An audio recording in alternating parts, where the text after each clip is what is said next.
লাখ টাকা বলে একজন দিয়েছিল, 12 লাখ টাকা দিয়েছিল আর 48 লাখ টাকা রেখেছি। আজকে ভাই আমি সবার কথা বলি। তো বন্ধুরা সবাই কেমন আছেন? আসসালামু আলাইকুম। কথা হলো যে আমরা আছি, তো আপনারা জানেন গোয়া আছি, গোয়া বেড়না এরিয়ায়। তবে এই যে আমার লগে দেখতেছেন ব্যক্তি হচ্ছে রুম পার্টনার।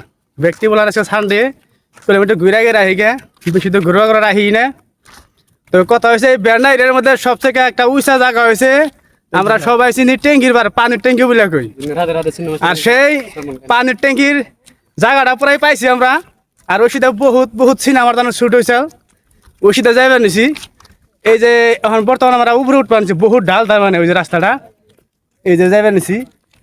তো আজকের এমনি বেশি কোনো উদ্দেশ্য নাই, যাইবার নিছি ফুর্তি করে যাবো, 2-4টা করে ফটো মারমু, তারপরে ফিরে আবার আহে পড়মু।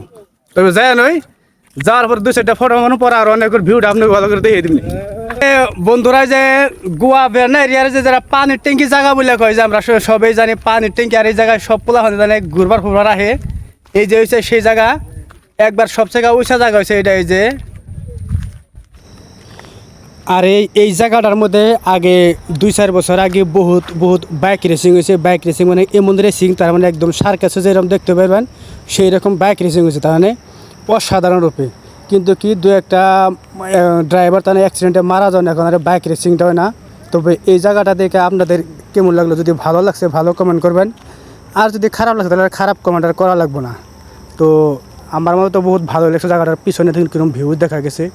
তো আর বেশি কিছু বলবো না, কি বলবো, সবাই ভালো থাকবেন, ধন্যবাদ, খুদা।